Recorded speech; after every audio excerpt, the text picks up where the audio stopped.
Today, I'm going to be speaking with John Jorgenson. He is the Chief Marketing Officer at Cambium Learning Group since 2019. His leadership has been crucial in shaping the company's marketing strategies and enhancing its brand presence in the K-12 education sector. Cambium Learning Group is known for its innovative educational technology solutions and services, aiming to support educators and students through a diverse portfolio of brands, including Learning A to Z, Lexia Learning, and Voyager Soprius Learning. Welcome, John. Look forward to talking to you. Oh, thanks, Darshan. It's great to be here. I'm looking forward to the conversation. So I'm curious, you have quite an experience, many years in education, but how did you get started? What are the aha moments that inspired you or impacted you to eventually get into the education sector and in marketing in particular? Yeah, so there's a lot in that. Well, I started off in college. I was an English major and thought the whole time I was in college I was going to be an English professor. And then by the time graduate school was supposed to start, it was all ready to go. I said, "Yeah, I don't think I want to do that." And so, like a lot of liberal arts majors, I graduated wondering, am I qualified to do anything? And somebody suggested that I look at publishing. And so I ended up getting into publishing as an editor, and then I did product development work, and then that led to creative work, which led to strategic marketing and branding. So I've been in strategic marketing and branding now for many years, but it was never intended. I never studied to do it, and yet as I look back at all of the things that I was training to do as a writer and editor, as somebody who was a liberal arts major, so much of it is relevant, and I'm just so grateful that that path led me to where I am today, even though that was never the plan. Yeah, it's interesting because I've found that I've met a lot of people in marketing that actually have a liberal arts background. And I think it's helped them because of various things, critical thinking, but also learning to communicate. And that's a big part of, I think, what we all do in marketing. I don't mean just, talking to our customers and clients, but also listening part of it, right? And really understanding and then being able to articulate that in writing and then ultimately in messaging and stuff. So are there particular moments when you realize, hey, this background and when I'm getting into marketing, like an aha moment to say, this is really what is my calling? It really happened kind of after I had been in marketing for a little while, and it coincided with when I made the move to Learning A to Z. And in 2009, I just got talking to the founder of Learning A to Z and just heard his story of former educator, like a lot of founder stories. Former educator, got really frustrated that he didn't have what he needed in the classroom, saw a need for something, and created it. It had never existed before. And as I worked with him, his name is Bob Hall. He's now retired. As I worked with Bob over the years, there were kind of two big aha moments I had that were related to both marketing and to business, really. And so on the marketing side, Bob used to have this amazing way of being in a room with his senior leadership team, and anytime a question would come up about strategy or business, just new ideas related to the business, Bob would kind of, sort of sit back in his chair, and he'd sort of, look up at the ceiling, and he'd say, "Okay, hold on a second. All right, so I'm a teacher."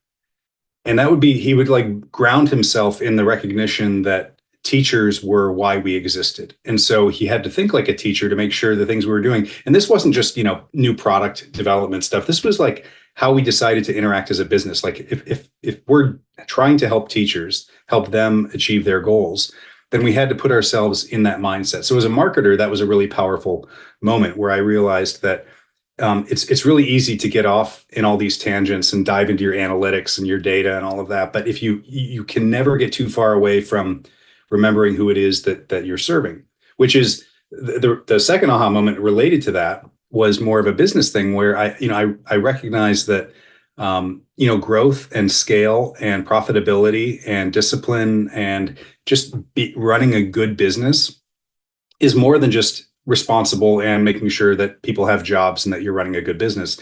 It is your path to impact. So if you don't scale, your impact is always going to be limited. And so that changed the way we even talked about, forecasts and sales and, quarterly financial targets and profitability and those things, where those things became intertwined with how we were going to help, achieve the purpose we had as an organization. So those were two really powerful moments. Prior to that, I had worked in the nonprofit sector. I was sort of jaded with corporate America. I wanted to do something that I thought was more, mission driven, and certainly it was. But at the same time, nonprofits have all the same challenges that for-profit organizations. And when I met somebody like Bob and recognized how passionate he was about helping teachers, and also understood the need to run a business really effectively, and to have real discipline when he did that. I recognized that it wasn't an either or, that there was a way to have that kind of impact, and be driven by that kind of mission at a for-profit company, just as long as you're with the right people. Yeah. You brought up an interesting point about strategy. And I wonder, how often do you find that people think or say they're talking about strategy, but in reality, they're talking about tactics? Very often, and not even just tactics, but they can dive. And I see this with marketers often, where they can just dive into their performance. So, and I'm not talking, vanity metrics where they're, taking one half of something. Oh, well, it's growth, but it's growth of, 0.5% or something like that. It really has. I see a lot of examples where there's just such an emphasis on the process and on the analytics that are being looked at to determine, is this successful or not. And I think so often, to be able to take that step back. I mean, that's often my role in those conversations, is I can, and there can be great work happening, and there are great things they should be proud of, but I can take a step back and say, okay, but why are you doing that? What's the result of that? Even beyond, and sometimes I'm just talking about, like, how is that getting through the funnel and actually resulting in dollars at the other end? That's kind of the obvious one, but even strategically, it goes back to, like what Bob said, like, how is this helping teachers? How is what you're doing having an impact on the larger purpose we have for why we exist as an organization? So that, to me, is that's a big part of what my role is to help ground people in that conversation and not forget that, because we're all very busy, and it's high pressure, and it's demanding, and you're trying to deliver on your part of the, what the team's doing, but you can get lost in that, and it's easy for any of us to get lost in that. I can get lost in that, and so it's really important to be able to take that step back and to say, wait a minute, why are we doing this? The so what question that comes up so often. So I'm curious, how would you draw the distinctions or give tips to someone on keeping the differences between branding, strategy, and tactics? Yeah, great question. Well, I think brand is the story that you're telling, and that's something that isn't just about how you're presenting your brand to the market. It's internal as well. So making sure that everybody internally understands that this brand is something that they are working on behalf of, and that what they do matters, and that what we do as a collective matters. And so that role as a kind of brand ambassador or brand evangelist, all these different terms people use to describe the kind of work we do. It is about making sure that people see themselves in what they're doing, and see that it's something that's meaningful. Why would the world care if Cambium, suddenly didn't exist? Would they care? And if we're not sure about that, we need to look hard at that to make sure that we understand why it is we do what we do, and how we do it in a way that's unique and would be missed, and all of that. So brand is all about engaging people in that why you exist story. It's also about what personality you want with your brand, correct? What are the attributes you want to associate with the brand? Because I think that now when you get into strategy, I think the distinctions will be even greater, right? Yeah, that's a really good point. And so you can't lose sight of who this brand is for. Yes, the employees are a part of the fabric, and you have to make sure that you're thinking about them. But the personality of the brand has to be true and authentic to who you really are, but it also has to be relevant to the people that you're trying to engage. So those things. So we do that when we do brand projects. We do a lot of discovery, and when we come out of the discovery and we create all of the creative assets and start to build that and build momentum for it, we think about all of those things. What are the brand pillars? What is the brand personality? What's the brand voice? How does the visual identity reflect all of that as well, not just the words? And interesting enough, a lot of it is what you're not. Right? I mean, a lot of it's deciding what you're not going to be, right? And what you're not going to be, but also not being afraid to say this is who we are and who we are not, because so often we see this in a lot of industries. Education isn't unique to this, but you could pull purpose statements or mission statements or kind of statements of values and vision, those kinds of things from a wide variety of organizations in an industry, and you just start to see they just all start to blend together because everybody's trying to make sure that make sure we're able to connect to this stakeholder group and that stakeholder group. And I think it is difficult sometimes for brands to be willing to stand for something and to be willing to not pursue something just because it's an opportunity, if in fact it's not in alignment with what they're all about. So I think that's a really good point. When I think about strategy, I do think if your purpose is kind of why you exist and that's sort of the underpinning of the brand, then the strategy becomes, well, what are we trying to accomplish? Who cares about this brand? Like, what is it that we're trying to do? And then the tactics are, okay, well, this is how we do it. So there's a bit of a why, a bit of a how underneath that. And so I think it is important to have. I always think about these things in very, and maybe this is part of being the English major of, making connections and making arguments and kind of organizing arguments and thoughts. But I think very architecturally about those three things you just asked me about, with a brand hierarchy that kind of informs everything, the strategy, or I always think of them as like these buckets that are kind of these priorities that we're focused on. And then, well, how are you going to do that? And making sure that those tactics, as much as you can possibly make sure that you are ruthless about examining them, measuring them, and if they're not performing, be willing to change your mind and do something else. But it's because it's always connected to that strategy and then connected to that brand, that purpose. It gives you that flexibility to try different things and not feel like you're just sort of scrambling to find something that works. Yeah, I agree with you. I think a lot of times it gets lost that you can get caught up in excitement and interesting things with tactics, but you need to make sure they align with your strategy and, of course, with your brand at the same time. And those are two distinct things. So I agree, and I think that's always a kind of a tough thing to do because it is fun and exciting to do with the tactics, but they really need to fit the overall umbrella of both the other two pillars.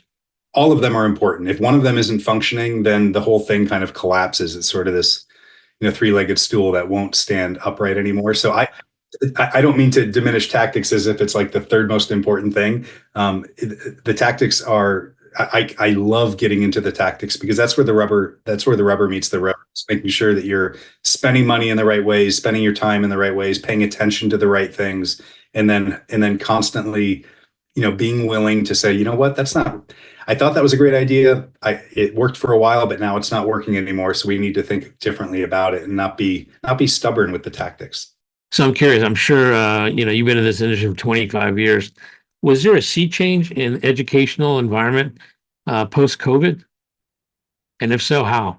It's difficult to say that something happened kind of post-COVID because I think a lot of things were starting to change even before COVID happened in terms of the adoption of technology and the way technology has evolved, the infrastructure that supports technology, but then the technology products themselves. We are an EdTech company, so our strategy is all about how do we address the greatest needs in K-12 education. Things like literacy proficiency and professional learning for teachers and assessment and making sure there's access for education for everybody, even if it's not a traditional school. We have a homeschool education or a home education brand that's part of our portfolio, which is a little unusual for a company like ours. And so we identified what these really big challenges were. And the reason I'm hesitant to say a sea change has happened is because these are challenges that have been around for a long time. These are like, one of our presidents describes them as like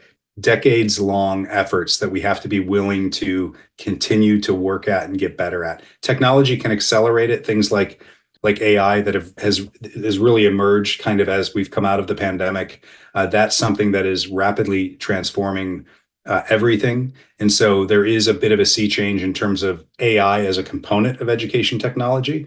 But I think what happened with COVID was you had suddenly all of these educators that had to figure out how to do what they do, but the way we're talking today on Zoom, and so to be able to do that required a lot of new thinking, a lot of new tools, and so there was a lot of adoption and a lot of funding coming in from the federal government with stimulus funding, and so there was a lot of investment and a lot of new things coming in as they scrambled just to deliver what they needed to deliver.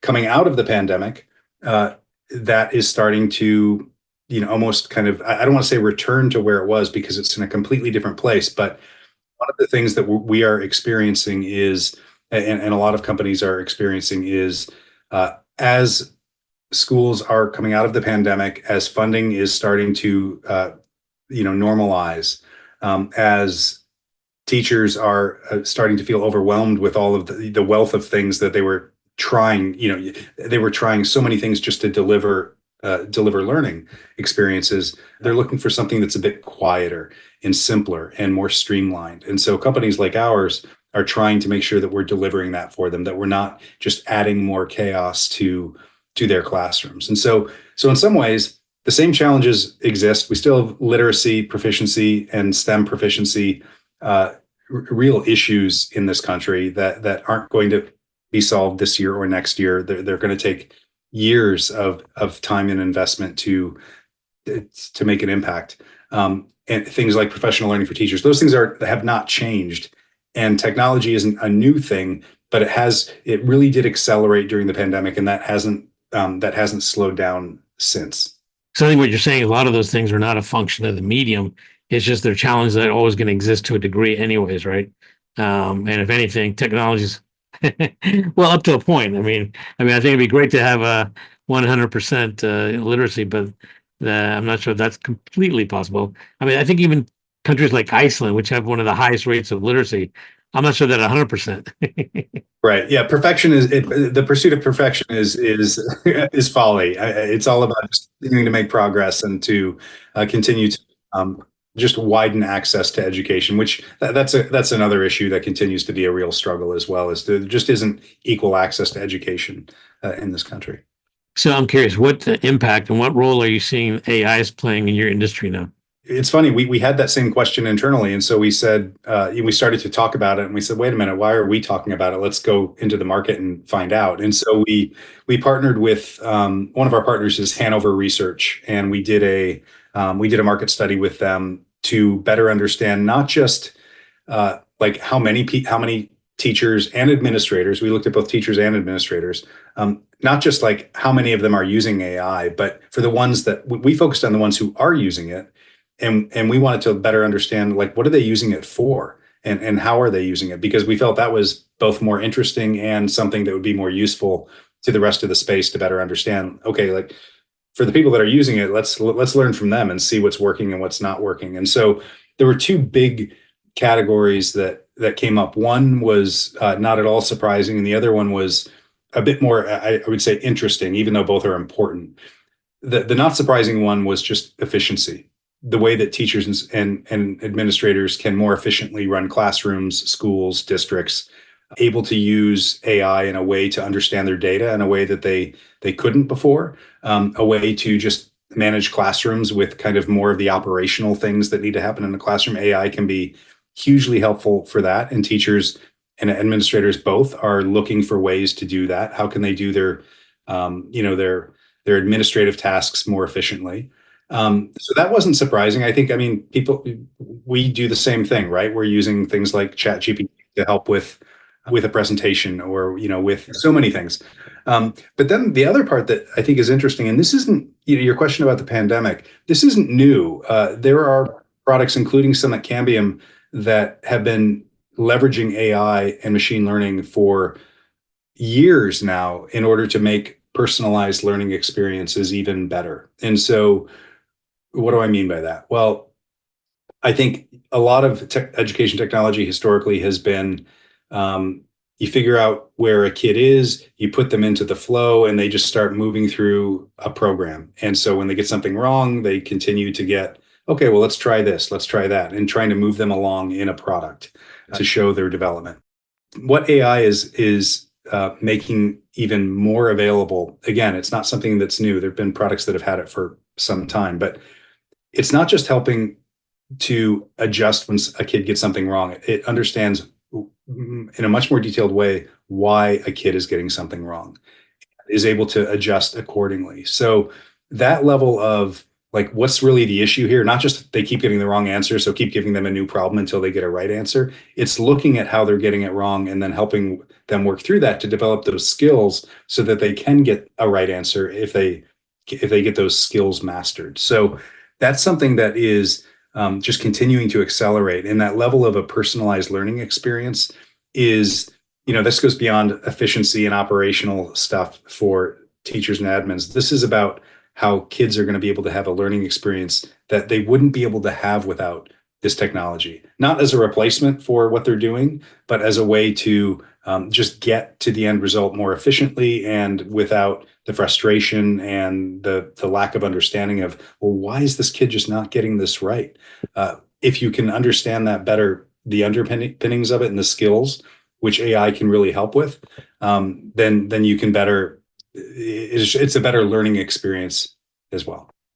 So if I hear you correctly, I think what I'm hearing is that with these new tools and the technology and then your platforms, you're going to be able to get to more personalized education. And that's going to be at a pace and at a level that you can actually make impact and progress with that individual. Is that an extra burden for the teachers, or actually it's not even that much of an extra burden, but it gives them more insights on how to tackle it for this particular individual? Yeah, well, I think it's really helpful for the teachers because they better understand where a kid is really at. And so, again, it's not replacing the teacher. The teacher is still there to help guide the student through an experience. And education technology is just one way that students can.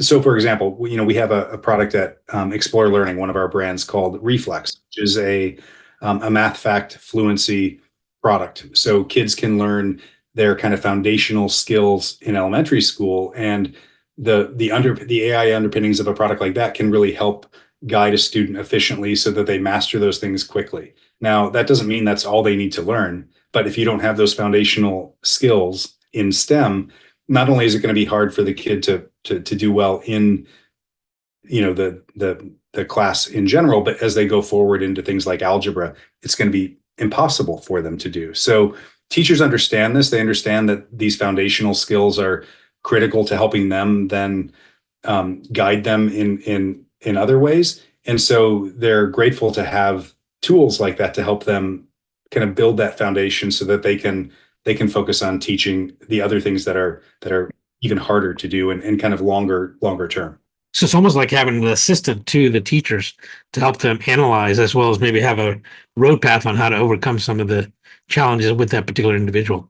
Yeah, no, I think that's a great way that we often think about it. One other thing I would say about AI is, we're talking about kind of traditional running of classrooms and personalized learning for students.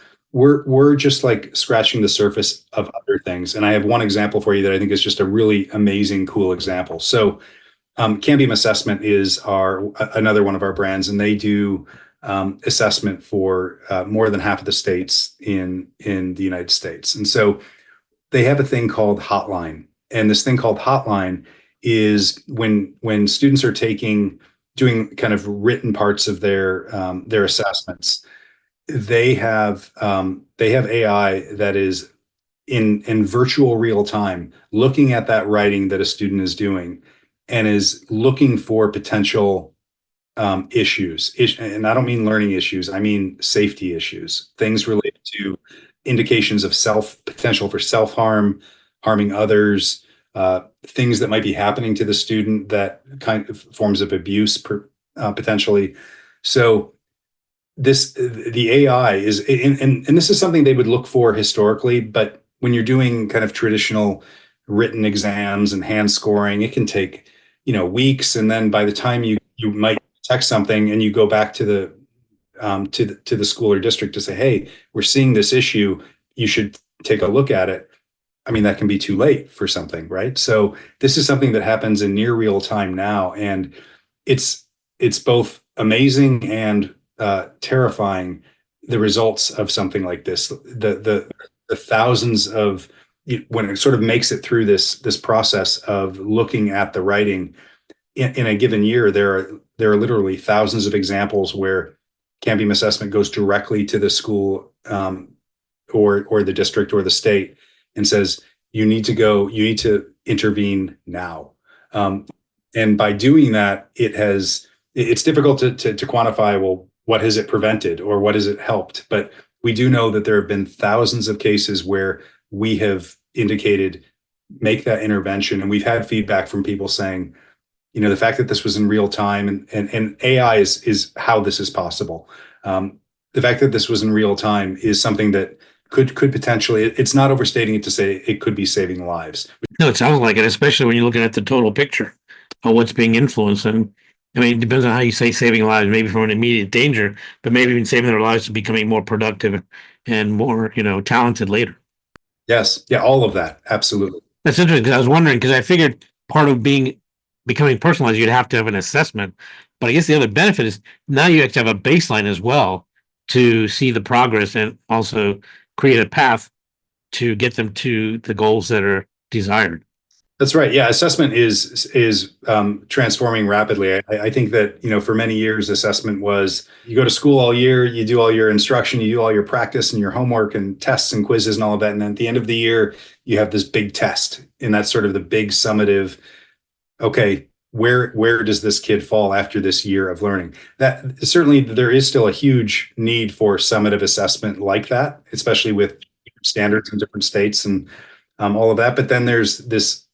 Again, because technology makes it possible to do these ongoing, formative assessments, interim assessments, being able to be monitoring how kids are doing as they're doing it within products, within the day-to-day, so that adjustments can be made immediately, not wait till the end of the year and say, wait a minute, what happened? Now what do we do? So I think that's assessment is, I think, often misunderstood as being just testing. And I think assessment, the way we think about it, is that assessment is a way of better understanding where a kid is at any given moment, so you can actually do something in the moment that matters. Of course, if you think about it now, it makes sense, right? I mean, assuming in the old way that everybody starts from the same level or the same starting point is probably not the case, right? With an assessment, you realize the differences, and then that way, but maybe, you can see the difference, but then come up with a plan that brings them a lot closer by the end of that particular time frame. And so how accurate are you finding these assessments to be? Oh, unbelievably accurate. So we could have an entire conversation. I could bring, psychometricians and data analysts from our Cambium assessment brand and even other brands that we have that aren't assessment businesses, but have embedded assessments in their products. The level of sophistication and the way it's so rapidly evolving as engines are being trained with data from actual students is something that is just remarkable and continues to evolve quickly. So I'm sure a lot of these assessments could be used later on for employment as well, right? Right now, we're so focused on helping in education. So certainly, the AI-driven assessment or AI-powered assessment is something that has so many use cases, including, workplace, training and development that certainly other businesses are doing today. So, I think that's a safe thing to assume.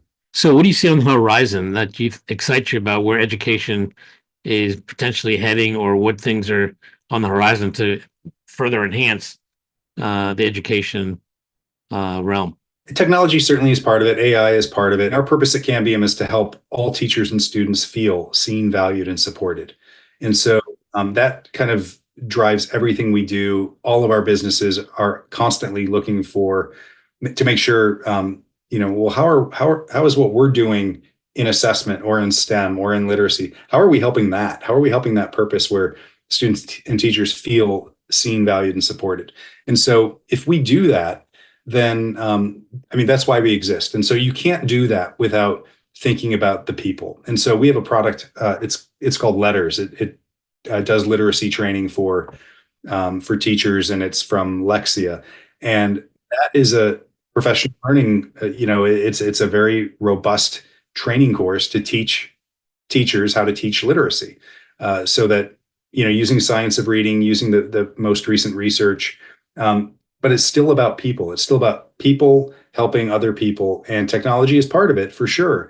I think sometimes headlines can be vastly just overstated or just outright wrong when they seem to suggest that technology is going to be kind of this new way of learning that isn't going to need teachers, isn't going to need people to help develop not just the skill of the proficiency skill, but all of those skills around it. Goes back to what we talked about, for liberal arts majors. And so I increasingly am seeing the consideration of people alongside the growth of AI and technology being emphasized. And so, even as we're thinking about product development, we're often thinking about how can we impact people in their teaching craft, or how can we help students with a feeling of confidence and well-being and those kinds of things. So that to me is exciting, because I think it takes education way beyond just kind of academic proficiency and performance, and it becomes more about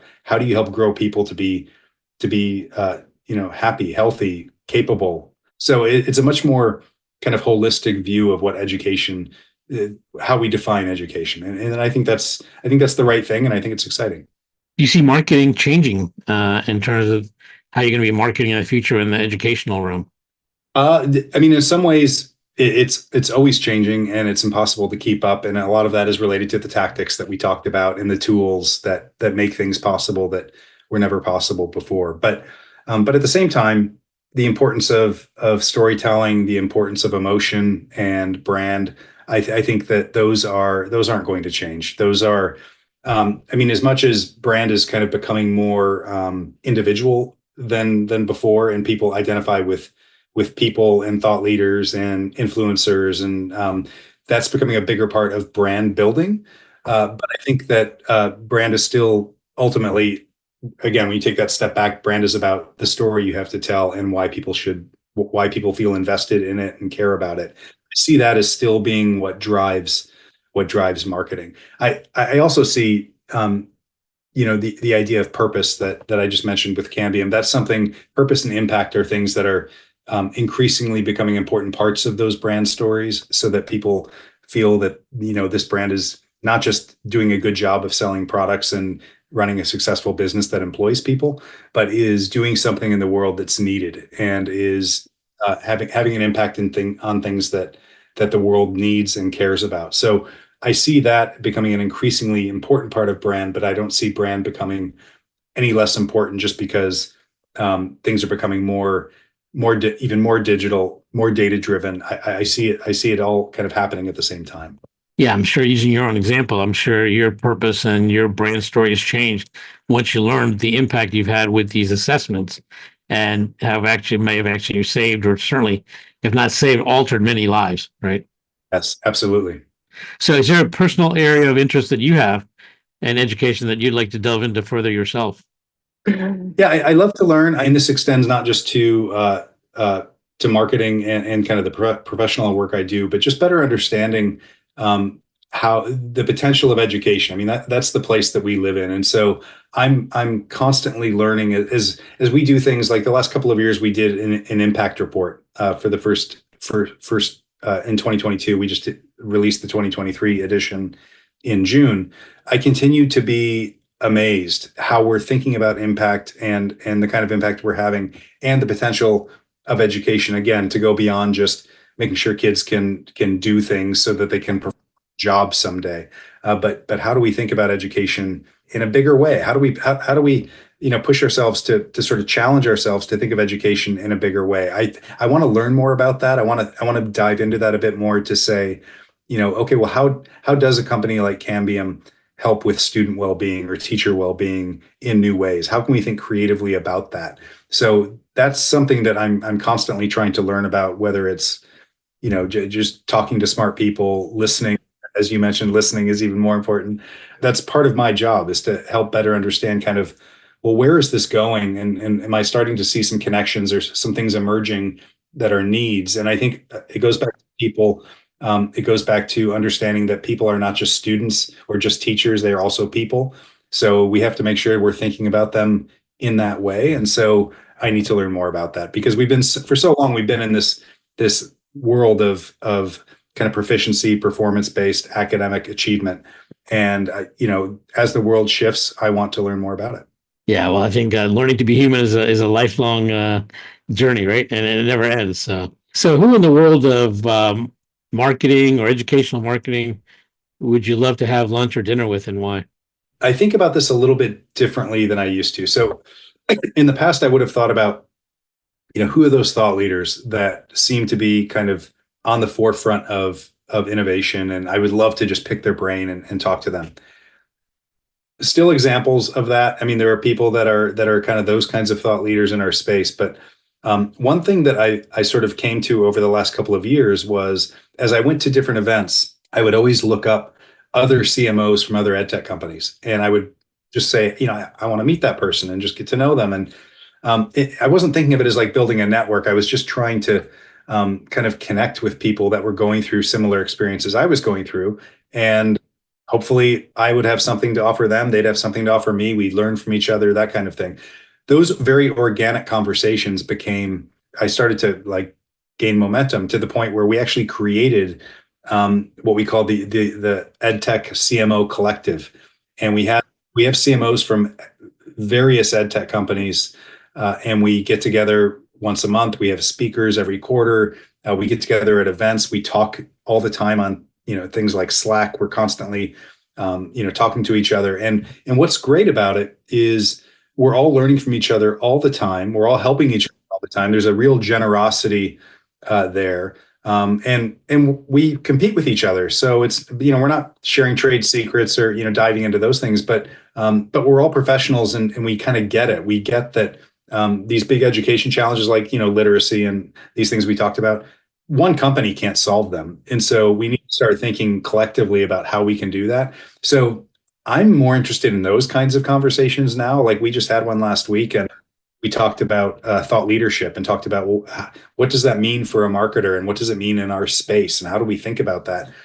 That kind of conversation, I would much rather have those kinds of ongoing conversations and develop those relationships with people that I trust than listen to a TED talk, or go out to dinner with celebrity CEO, so that's something that is I'm continuing to be amazed by the power of that collective, and the willingness people have to be part of it, because we all are in education for similar reasons, and all of our brands do things differently, but we're all trying to accomplish the same kinds of things. So there are many opportunities for us to learn from each other, both in our roles and just, more personally and professionally.